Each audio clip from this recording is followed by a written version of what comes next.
Praise the lord, హల్లెలూయా. ప్రతి ఉదయం వేకువనే లేచి దేవుని వాగ్దానములు వినుచున్న మీ అందరికీ నా హృదయపూర్వక వందనములు తెలియజేయుచున్నాను.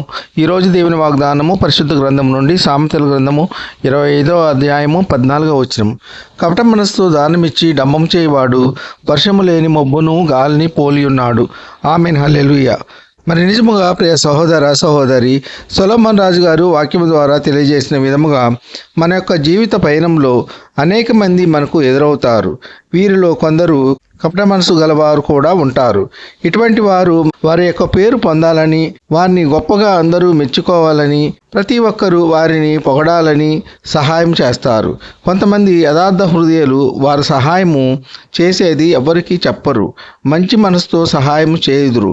వారు చేసినది ఇతరులకు ఎవరికీ చెప్పరు. ఇటువంటి వారు దేవుని బిడ్డలుగా పిలువబడతారు. అంతరంగంలో కపటము గల వారి సహాయము ఎన్నడూ కోరవద్దు. ఒకవేళ వారి సహాయము పొందుకున్న జీవితాంతము వారు నిందించుదురు, అవమానపరచుదురు, గాయపరచుదురు. దేవుని పిల్లలైన వారు చాలా జాగ్రత్తగా ఉండాలి, జ్ఞానము కలిగి ఉండాలి. మనకు ఏదైనా సహాయము కావాలంటే మొట్టమొదట దేవుని ఆశ్రయించాలి. మన పరమ తండ్రి అయిన దేవునికి అసాధ్యమైనది ఏదీ లేదు, సమస్తము సాధ్యమే. మొట్టమొదట దేవునికి ప్రార్థన ద్వారా మనవి చేసిన తర్వాత యథార్థవంతుల యొక్క సహాయము కోరాలి, నీతిమంతుల సహాయము కోరాలి. దేవుని బిడ్డల యొక్క సహాయము కోరినప్పుడు దేవుడు మనకు ఏదో ఒక మార్గము మనకు తెరుస్తారు. తప్పకుండా మనము ప్రార్థన ద్వారా అడిగినవన్నీ దేవుడు దయచేయగలరు. కావున ప్రియ సహోదర సహోదరి, డంబముగా మాట్లాడే వారితో, కపట మనసు గల వారితో, గర్విష్ఠులతో ఎన్నడూ సహవాసము చేయరాదు. సొలొమోను రాజు గారు వాక్యము ద్వారా తెలియజేస్తున్నారు. కపట మనసుతో దానమిచ్చి డంబం చేయవాడు వర్షము లేని మబ్బును గాలిని పోలి ఉన్నాడు అని వాక్యము ద్వారా తెలియజేస్తున్నారు. మేఘములు కనిపిస్తాయి కానీ వర్షము కురవదు, అనగా నిష్ప్రయోజనమైన మబ్బు. కపట మనసు గలవాడు చేసిన దానము నిష్ప్రయోజనము. ఈ కొద్ది మాటలు దేవుడు దీవించునుగాక. ఆమెన్. ప్రార్థన. కృపా సత్య సంపూర్ణుడా, మీ ఘనమైన ఉన్నతమైన నామమునకు వేలాది వందనాలు స్తుతులు చెల్లించున్నాము. యేసయ్య, ఈ వేకువనే లేచి ఎందరైతే మీ యొక్క వాక్యమును విని మిమ్మల్ని అంగీకరించి ఉన్నారో అటువంటి వారిని అందరినీ దీవించండి, ఆశీర్వదించండి.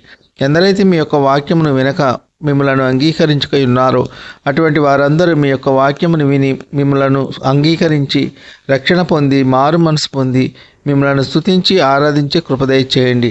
వాక్యం ద్వారా తెలియజేసిన విధముగా కపట మనసుతో దానమిచ్చి డంబము చేయవాడు వర్షము లేని మబ్బుతో సమానుడు అని వాక్యము ద్వారా తెలియజేసినందుకు మీకు స్తోత్రములు. ప్రియ సహోదరులు మోహన్ రాజు గారికి పెండింగ్లో ఉన్న కోర్టు కేసు విషయమై వారి పట్ల అద్భుత కార్యములు జరిగించండి. 2001 నుండి ఇప్పటి వరకు పెండింగ్లో ఉండిపోయింది తండ్రి. మీ చిత్తాన్ని మీ ప్రియ బిడ్డల పట్ల బయలుపరచండి. ఎంతో వేదన బాధతో ఉన్నారు తండ్రి. మీకు అసాధ్యమైనది ఏదీ లేదు తండ్రి. మీకు సమస్తము సాధ్యము. నీటిని ద్రాక్షరసముగా మార్చిన దేవా మీకు స్తోత్రములు. బండ నుండి నీటి ఊటను రప్పించిన దేవా మీకు స్తోత్రములు.